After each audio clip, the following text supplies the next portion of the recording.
무통분만을 하면 아이와의 애착이 떨어진다. 자전거를 즐겨 타는 여성들은 매춘업에 종사할 확률이 높다. 이건 또 무슨 개소리인지 모르겠네요. 안녕하세요. 국가인권위원회 별별 크리에이터로 활동하게 될 소다입니다. 자, 오늘 제가 첫 번째로 소개해드릴 인권 주제는요, 바로 여성 인권에 관련된 이야기입니다. 저는 이 주제를 제가 최근에 정말 재미있게 읽은 책을 통해서 여러분들께 소개해드리고 싶은데요. 책은 바로 짜잔! 요아입니다. 100가지 물건으로 다시 쓰는 여성 세계사. 이 책은요, 그저 그런 딱딱한 역사책이 아니라 각각의 물건들이 가지고 있는 사연을 바탕으로 여성의 사회적 역할이 어떻게 바뀌어 왔는지를 나타내주는 정말 뜻깊고 유익한 책이에요. 저는 그래서요, 이 책에 나오는 100가지 물건들 중에 제가 가장 인상 깊게 봤던 3가지 물건에 대한 이야기를 나누어 보려고 합니다. 어떤 사람들은 여성을 신체적인 특성만으로 정의합니다. 월경, 임신, 출산 등 이러한 일련의 과정을 진정한 여성이 되는 관문이라고 생각하죠. 하지만 다행히도 이러한 관점들은 시대가 변화하며 점점 사라지고 있는데요. 출산에 관련된 인식 변화도 긍정적인 변화 중 하나인 것 같습니다. 예전에는요, 출산의 고통이 여성이 자신의 아이를 사랑하기 위한 관문쯤으로 생각되었는데요. 이러한 낡은 인식은 다행히도 거의 사라졌습니다. 바로 제가 첫 번째로 소개해드릴 루시 볼드윈 산과 마취기구와 같은 발명품들 덕분이겠죠. 산업용 가스를 주로 생산해오던 영국의 한 기업이 1950년대 말 루시 볼드윈 산과 마취기구라는 제품을 만들어냈습니다. 이렇게 생긴 물건인데요. 출산하는 여성의 얼굴에 마스크를 씌워서 마취 가스를 흡입하도록 만들어 고통을 덜어주게 하는 기구이죠. 이 장치 앞에 붙은 루시 볼드윈이라는 이름은요, 한 여성 운동가를 기리기 위해 붙여진 이름입니다. 루시 볼드윈은 임산부의 권리를 증진시키려고 노력한 여성 운동가입니다. 그녀는 진통을 시작하는 세상의 모든 어머니들이 직면하게 되는 불확실성에 대해 이야기하며 남성들이 전쟁에서 그러했듯 여성들도 매일 매순간 목숨을 걸고 출산이라는 전장에 나간다 라고 말했습니다.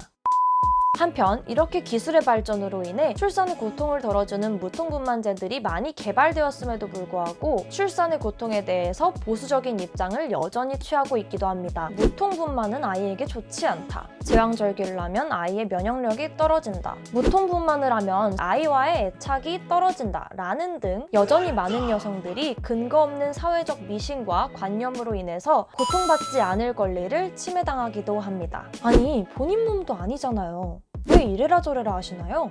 이제는 여성들이 모두 본인의 몸에 대해, 본인의 고통에 대해, 본인이 하고 싶은, 선택하고 싶은 출산의 방식에 대해 스스로의 의견을 존중받을 수 있는 사회가 되어야 되지 않을까 생각합니다.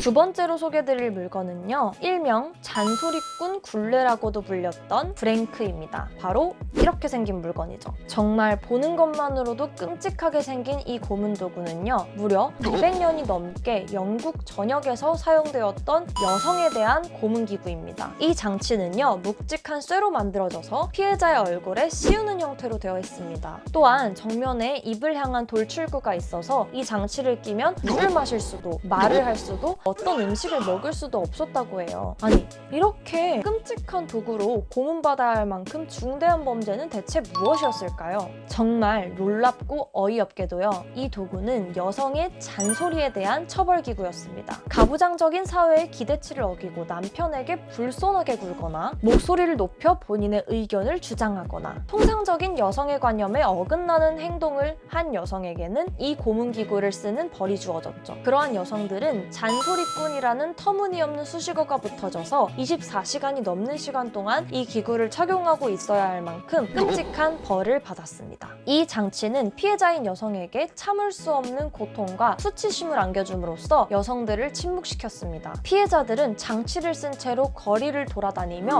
온갖 사람들의 조롱거리가 되었죠. 이러한 공개적인 의뢰는 남성의 권위를 더욱 공고하게 만드는 사회적인 장치로 활용되었고 젠더의 구조를 재확인하는 도구가 되었습니다. 이렇게 비열한 범죄 행위가요, 1927년이 되어서야 영국의 형법에서 제거되었다는 사실은 가히 충격적이죠.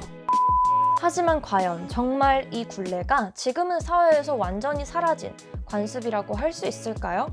저는 아니라고 생각합니다. 물질적으로 존재하는 굴레는 사라졌을지라도 여성의 목소리를 침묵시키려는 사회적 굴레는 여전히 존재합니다. 우리는 공개적인 자리에서 본인의 의견을 드러낸 여성들이 너무나도 거센 비난과 모욕을 당해오는 것을 수없이도 목격해왔습니다. 실제로 소셜미디어에서 여성들을 트롤링하는 것은 현대판 잔소리꾼 굴레와도 같죠. 모욕적인 언어로 여성들을 침묵시키려는 트롤링은 인신공격, 성폭력, 심지어는 살해 협박까지 이어지며 여성들의 목소리를 잠재우려 하고 있습니다. 이런 현실들을 생각한다면 21세기에도 여전히 잔소리꾼 굴레는 존재한다고 생각됩니다. 그러나 이는 동시에 여성들의 목소리에 힘이 있다는 것을 보여주는 증거이기도 합니다. 여성의 목소리가 사회의 근간을 뒤흔들 수 있는 힘이 있기 때문에 계속해서 이러한 압박과 핍박을 받게 되는 것이죠. 그러니 우리 여성분들 모두 우리 스스로의 목소리를 내는데 결코 주저하지 맙시다.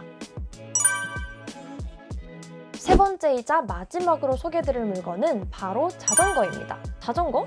뭐야? 라고 생각하실 텐데요. 이 자전거가 여성에게 얼마나 큰 해방을 가져다 주었는지를 아시게 되신다면요. 여러분들은 모두 깜짝 놀라실 겁니다. 1870년대에요. 자전거는 자금이 충분했던 남성들만의 전유물이었습니다. 일명 안전 자전거가 개발되면서 상황은 달라졌죠. 이는 완전한 신드롬으로 자리 잡았고 여성들에게도 마찬가지였습니다. 그런데 하나 문제가 생긴 겁니다. 여성들이 이 자전거 라이딩을 즐기고 싶은데 거추장스러운 치마가 너무 걸렸던 것이죠. 그래서 여성들은 긴 치마가 페달에 걸리는 것을 막기 위해서 중간이 갈라진 치마를 입기 시작합니다. 이는 점점 활동적으로 변화되어서 바지에까지 이르게 되었고요. 여성들이 이렇게 신나고 건전하게 자전거 라이딩을 즐기면서 동시에 복장의 해방이라는 결과까지 얻게 되자 당연히 이를 안 입곱게 보는 사람들이 있었겠죠. 1896년에 우먼스렐름이란 잡지에서는요. 자전거를 타는 여성들을 그들이 의도했든 의도하지 않았든 그들은 전혀 매혹적이지 않다라며 평가했습니다. 아저씨,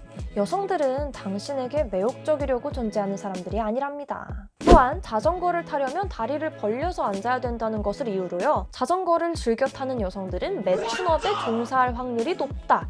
라는 등의 근거 없는 주장들을 늘어놨죠. 이건 또 무슨 개소리인지 모르겠네요. 아무튼 이런 비난과 반대에도 불구하고 자전거를 타는 여성들은 이제 현대성의 상징이 되었죠. 자, 이렇게 세 가지 물건들에 담긴 사연을 통해서 여성들의 억압당한 역사와 그를 극복해낸 과정까지 알아볼 수 있었는데요. 저는 이 책을 읽고 제가 이렇게 발전된, 아니 발전하고 있는, 앞으로도 발전해야 할 사회의 일부분이라는 사실에 굉장한 자긍심을 느끼게 되었어요. 그렇다면 이 책은 여성들만이 읽어야 하느냐? 전혀 아닙니다. 이 책은 정말 모든 사람이 읽어야 하는 인권의 교양서이기 때문에 남성분들이든 여성분들이든 모두 추천드립니다. 여성 인권이 더욱 성장하는 내일을 꿈꾸며 오늘 영상은 여기까지 하겠습니다. 다음에 더 유익하고 재미있는 영상으로 돌아올게요. 안녕!